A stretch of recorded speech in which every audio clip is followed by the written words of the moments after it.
I didn't even know Canada produced dark-haired people. I thought all white Canadians were blondes. This is news I'm just discovering. So Paul Anthony Kelly has officially been casted in the Housemaid sequel.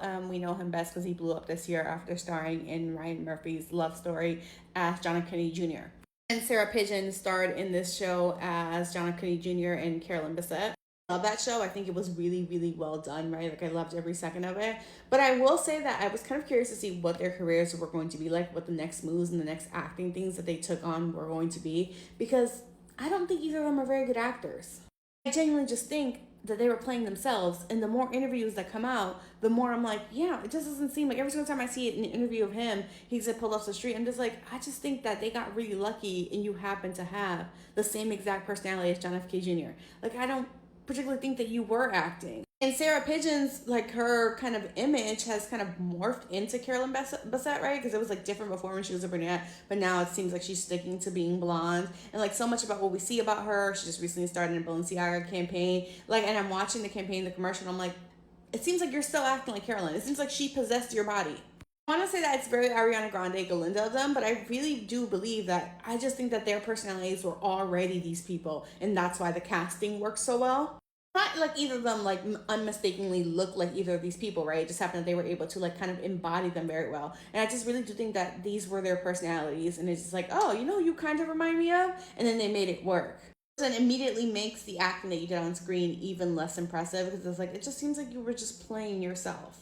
The rest that Sarah Pigeon has been doing and the way that she answers questions in the press, to me, all of it is very Carolyn Bessette. I would argue the only one big difference is that Sarah Pigeon cannot dress for shit. And like that part of Carolyn Bessette 100% did not possess her. She has horrendous fashion sense. Like, the most impressive thing about Paul Anthony Kelly's acting is that he's actually not American, he's Canadian, which, like, I don't know, maybe because he played an American aristocrat essentially, right? Like maybe that's why he to me comes off as very, very American.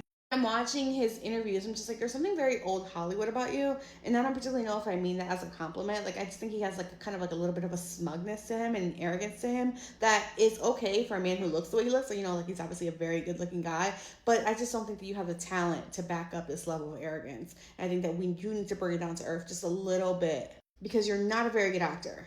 He's a good looking guy, and the one thing that he blew up for is getting a lot of critical acclaim. Again, I think the show was really well written, and I think that every other actor except for the main two actors are putting on great acting performances. I think that it just, and nostalgia is the thing that makes you cling on to these particular acting performances.